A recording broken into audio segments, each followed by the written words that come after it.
ദാവീദ്, ആന്റണി വർഗീസ് പെപ്പെ, ഗോവിന്ദ് വിഷ്ണു സംവിധാനം ചെയ്ത് ഏറ്റവും പുതിയതായി തിയേറ്ററിലെത്തിയ ചിത്രം. അതായത് ഒരു ആക്ഷൻ ഡ്രാമ സ്പോർട്സ് ഒരു പക്ക ഫാമിലി ജോണറിൽ ഇറങ്ങിയ ഒരു സിനിമ എന്ന് തന്നെ നമുക്ക് പറയാം ഇതിനെപ്പറ്റി. അപ്പം അത്യാവശ്യം എല്ലാവർക്കും തന്നെ പോയി കാണാൻ പറ്റിയ ഒരു സിനിമയാണ്. ഇതിനെപ്പറ്റി നമ്മൾ ആദ്യം പറയുമ്പോൾ തന്നെ നല്ലൊരു സിനിമ എന്ന് പറയാം.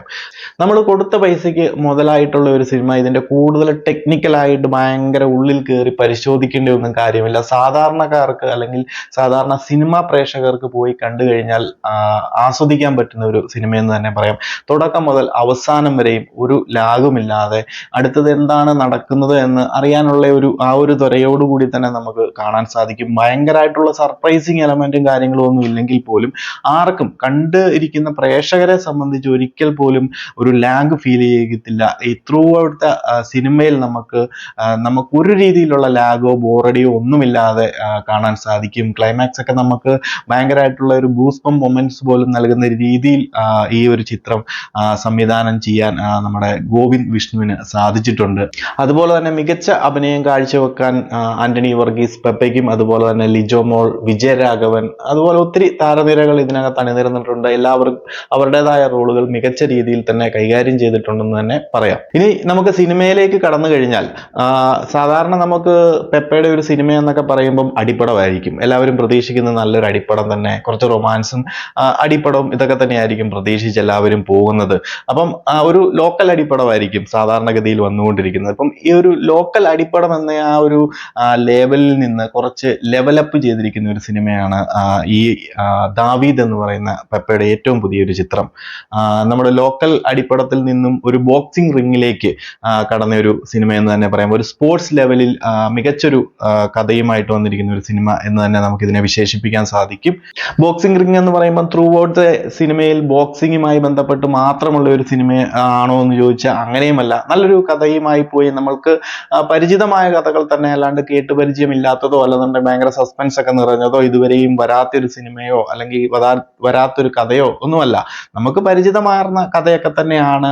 എന്തൊക്കെയായിരിക്കും നടക്കാൻ പോകുന്നതെന്ന് ഒരു പരിധിവരെ നമുക്കൊക്കെ മനസ്സിലാകും. എന്നാൽ അടുത്തത് എന്തായിരിക്കും നടക്കാൻ പോകുന്നത് എന്നുള്ള ഒരു ആകാംക്ഷയൊക്കെ എല്ലാ പ്രേക്ഷകനും ഉണ്ടാക്കുന്ന രീതിയിൽ സാധാരണ നമ്മുടെ നാട്ടിൽ മട്ടാഞ്ചേരിയിലും അതുപോലെ തന്നെ കോഴിക്കോടും ആസ്പദമാക്കി നടത്തുന്ന ഒരു സിനിമയാണ്. മട്ടാഞ്ചേരിയിൽ സാധാരണക്കാരനായിട്ടുള്ള ഒരു വ്യക്തി, അതുപോലെ തന്നെ അവന്റെ ജീവിതവുമായി ബന്ധപ്പെട്ട് മുന്നോട്ട് പോകുമ്പോൾ അതുപോലെ ബൗൺസേഴ്സ് ആയിട്ട് വരുന്ന ആൾക്കാരുടെ ഒരു കഥ പറഞ്ഞു തുടങ്ങുന്ന ഒരു സിനിമയാണ്. സാധാരണ രീതിയിൽ നമ്മുടെ സെലിബ്രിറ്റീസിനും സിനിമാക്കാർക്കും ഒക്കെ വേണ്ടിയിട്ട് എസ്കോർട്ട് അല്ലെന്നുണ്ടെങ്കിൽ അവർക്ക് ബോഡി ഗാർഡായിട്ടൊക്കെ പോകുന്ന ആൾക്കാരുണ്ടല്ലോ. അപ്പം ആ ഒരു കഥ പറഞ്ഞു തുടങ്ങുമ്പോൾ നമ്മൾ വിചാരിക്കും എന്താണത് ബോക്സിങ് അല്ലെങ്കിൽ ഒരു അടിപ്പടം എന്ന ലെവലിലേക്ക് വന്നിട്ട് ആദ്യം ഇങ്ങനെ ഒരു സാധാരണ രീതിയിൽ തുടങ്ങും, പക്ക ലോക്കൽ ലെവലിലേക്ക് പോകുകയാണോ എന്നൊക്കെ ഒന്ന് ചിന്തിച്ചു തുടങ്ങുമ്പോൾ ആ ഒരു കഥ അങ്ങനെ തുടങ്ങി പിന്നീട് ആ ഒരു സാധാരണക്കാരനെ വീണ്ടും ഒരു ഇന്റർനാഷണൽ ലെവലിൽ അല്ലെന്നുണ്ടെങ്കിൽ ഒരു ബോക്സിംഗ് റിങ്ങിലേക്ക് എത്തിക്കുന്ന ഒരു കഥയാണ് ദാവീദിൽ പറഞ്ഞു വരുന്നത്.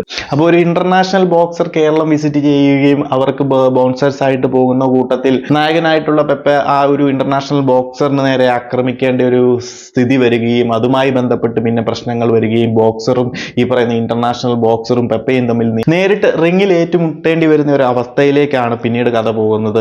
ആദ്യ പകുതി എന്ന് പറയുമ്പോൾ ഒരു സാധാരണ ജീവിതം അല്ലെന്നുണ്ടെങ്കിൽ ഒരു സാധാരണക്കാരൻ മട്ടാഞ്ചേരിയിൽ ഒരു കോളനിയിൽ ജീവിക്കുന്ന ആ ഒരു ജീവിത ശൈലികളും ജോലിക്ക് പോകാൻ മടിയും ഒക്കെ ആയിട്ടിരിക്കുന്ന ഒരു സാധാരണക്കാരന്റെ ഒരു ജീവിതം കഥ പറഞ്ഞു തുടങ്ങി ആ ഒരു ഹാഫ് ടൈമിലേക്ക് വരുമ്പോഴത്തേനും നെക്സ്റ്റ് ഹാഫ് എന്ന് പറയുന്നത് ഒരു ഇൻട്രസ്റ്റിംഗ് ഫാക്ടറിലേക്ക് അല്ലെന്നുണ്ടെങ്കിൽ ഒരു സ്പോർട്സ് ലെവലിലേക്ക് നമ്മളെ കൊണ്ട് എത്തിക്കുന്ന രീതിയിലാണ് ഫസ്റ്റ് ഹാഫ് കൊണ്ടുപോയി അവസാനിപ്പിക്കുന്നത്. ഭയങ്കരമായിട്ടുള്ള ഒരു നമുക്ക് കാണാൻ അടുത്ത എന്താണെന്ന് കാണാൻ ഒരു ആകാംക്ഷ സൃഷ്ടിക്കുന്ന രീതിയിലാണ് ശരിക്കും ആ ഒരു ആദ്യ പകുതി നമ്മളെ കൊണ്ട് എത്തിച്ചതെന്ന് തന്നെ നമുക്ക് പറയാം. പിന്നീട് ആ സാധാരണക്കാരൻ ആ ഒരു ബോക്സിംഗ് റിങ്ങിലേക്ക് എത്താൻ സാഹചര്യം ഉണ്ടാകുന്നത് എങ്ങനെയാണെന്നും അത് എന്തുകൊണ്ട് അങ്ങനെ വരുന്നു, അതിനുശേഷം ഒരു ഫ്ലാഷ് ബാക്ക് പെപ്പയുമായി ബന്ധപ്പെട്ട് ആ ഒരു ബോക്സറുടെ ഫ്ലാഷ് ബാക്ക് അതല്ലെങ്കിൽ ഒരു ബാർ ഫൈറ്റർ ആയിരുന്നു എന്ന കഥകളും കാര്യങ്ങളും ഒക്കെ ഇതുമായി ബന്ധപ്പെടുത്തി വരികയും പിന്നീട് ഈ ഒരു ഇന്റർനാഷണൽ ഫൈറ്ററിന് ഒരു ബോക്സിംഗ് റിങ്ങിൽ ഏറ്റുമുട്ടുന്നതിന് വേണ്ടിയുള്ള പ്രാക്ടീസും കാര്യങ്ങളും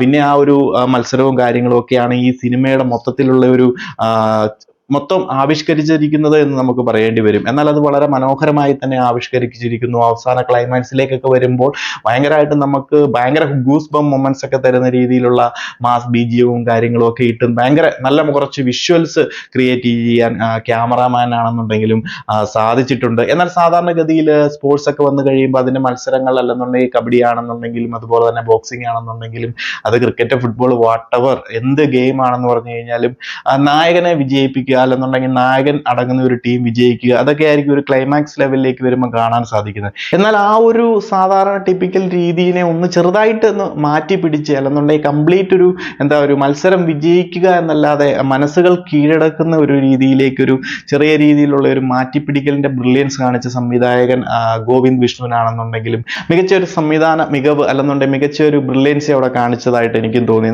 നല്ലൊരു സംഭവമായിട്ടാണ്. സാധാരണഗതിയിൽ നിന്ന് ഒന്ന് മാറ്റി പിടിച്ച് ആ ഒരു വിജയം മാത്രമാക്കാതെ എന്നാൽ വേറൊരു രീതിയിൽ മനസ്സുകൾ കീഴടക്കിക്കൊണ്ടുള്ള ഒരു വിജയം കാണിച്ചു തന്ന ആ ഒരു സിനിമ അവസാനിപ്പിക്കുമ്പോൾ നല്ലൊരു സിനിമ കണ്ട് തീർന്ന ഒരു ഫീലിങ്സോട് കൂടിയായിരുന്നു. പിന്നെ അവിടെ ഇവിടെ അനാവശ്യമായിട്ടുള്ള കുറച്ച് BGM കയറ്റി ഇറക്കിയിട്ടുണ്ടായിരുന്നു. കാരണം ആ ഒരു സിനിമയ്ക്ക് അനുയോജ്യമായിട്ടുള്ള പല മാസ് മൊമെന്റ്സുകൾ സൃഷ്ടിക്കാനുള്ള BGMs ഒക്കെ വേണമായിരുന്നു. പക്ഷെ ചില സമയത്ത് അത് ഭയങ്കരമായിട്ട് നമുക്ക് കേട്ടിരിക്കുന്നവർക്ക് ഭയങ്കര മുഷിപ്പിക്കുന്ന രീതിയിലുള്ള BGM ആയിട്ട് എനിക്ക് പേഴ്സണലി തോന്നി. അപ്പൊ നിങ്ങൾ കണ്ട ആൾക്കാർക്ക് എങ്ങനെയുണ്ടെന്നൊന്ന് അഭിപ്രായം കമന്റ്സിൽ പറയുക. അപ്പൊ കാണാൻ പോകുന്നവരെ കണ്ട് വന്നതിന് ശേഷം ഒന്ന് കമന്റ്സ് പറയുക. നിങ്ങൾക്ക് എങ്ങനെ ഉണ്ടായിരുന്നു സിനിമ കണ്ടതിന് ശേഷം? അഭിപ്രായങ്ങളൊക്കെ ഒന്ന് കമന്റ്സ് ആയിട്ട് അറിയിക്കുക. എൻ്റെ ഈ ഒരു അഭിപ്രായം തന്നെ ആയിരുന്നു നിങ്ങൾക്കും എന്നൊക്കെ അറിയാൻ എനിക്കും ആഗ്രഹങ്ങളുണ്ട്. അപ്പം റൊമാൻസ് കാണാൻ വേണ്ടി പോയ ഒരു ആളാണ് ഞാൻ. പക്ഷേ അത് തിരിഞ്ഞ് ദാവീദിലേക്ക് എത്തുകയും ദാവീദ് കണ്ടു കഴിഞ്ഞപ്പോൾ അത് നഷ്ടമായില്ല എന്ന് തോന്നുകയും ചെയ്തു. അപ്പം മൊത്തത്തിൽ ഈ ഒരു സിനിമ എന്ന് പറയുന്ന ഒരു ഫാമിലി മൂവി എന്ന് തന്നെ നമുക്ക് പറയാം. കൂട്ടത്തിൽ ആക്ഷനും സ്പോർട്സും ഒക്കെ കലർത്തിയ ഒരു സിനിമ എന്ന് തന്നെ നമുക്ക് പറയാം. ഈ ഒരു വാലന്റൈൻസ് ഡേയിൽ ശാന്തി സ്നേഹവും ഒക്കെ പരത്തേണ്ട സമയത്ത് ശരിക്കും ഒരു ഇടിച്ച് തീർത്തു എന്ന് തന്നെ നമുക്ക് പറയാം. ആന്റണി വർഗീസ് പെപ്പയുടെ ഒരു ഇടിപ്പടം, ഒരു കംപ്ലീറ്റ് ഒരു ഇടിപ്പടം എന്ന് പറയാൻ പറ്റത്തില്ല, എന്നാൽ ഇടിച്ച് തകർത്തു എന്ന് തന്നെ നമുക്ക് പറയാം. ഈ ഒരു പടം ആദ്യ ഷോയ്ക്കൊന്നും അതിന് മാത്രമൊന്നും ആൾക്കാരൊന്നും തിയേറ്ററിലൊന്നും ഇല്ലായിരുന്നു കേട്ടോ. പക്ഷേ ഫസ്റ്റ് ഷോ കഴിയുമ്പോഴത്തേനും അത്യാവശ്യം പോസിറ്റീവായിട്ടുള്ള റിവ്യൂ ഒക്കെ കിട്ടി തുടങ്ങുമ്പോൾ വരും ദിവസങ്ങളിലൊക്കെ അത്യാവശ്യം നല്ല രീതിയിൽ ആളുകളൊക്കെ കയറി തുടങ്ങുമെന്ന് തന്നെ നമുക്ക് കരുതാം. വലിയ ഹൈപ്പ് ഒന്നും കൊടുത്ത് പ്രീ റിലീസിങ് സ്റ്റണ്ട് ഒന്നും നടത്താതെ എത്തിയത് കൊണ്ട് തന്നെ അതിന് മാത്രമുള്ള ആളുകളൊക്കെ തന്നെ ഉണ്ടായിരുന്നുള്ളൂ സിനിമയ്ക്ക്. ഇനിയിപ്പം വരും ദിവസങ്ങളിൽ നമുക്ക് അറിയാൻ സാധിക്കും പ്രേക്ഷകരൊക്കെ ഏത് രീതിയിൽ പ്രതികരിക്കുന്നുവെന്ന്. എന്തായാലും തീർത്തും മോശമാകാൻ വഴിയില്ല. എൻ്റെ ഒരു പേഴ്സണൽ അഭിപ്രായ പ്രകാരം കുഴപ്പമില്ലായിരുന്നു, നല്ലൊരു സിനിമയായിരുന്നു. എന്താണെന്നുണ്ടെങ്കിലും ഒരു 80% മാർക്ക് കൊടുക്കാൻ പറ്റുന്ന ഒരു സിനിമ കാണാൻ പറ്റും. കൊടുത്ത കാശ് മുതലാകുന്ന ഒരു സിനിമയാണ്. അപ്പൊ നിങ്ങൾ കണ്ടിട്ട് അഭിപ്രായം പറയാം. അപ്പോൾ അടുത്തൊരു സിനിമ അപ്ഡേറ്റുമായി മറ്റൊരു വീഡിയോയിൽ കാണാം.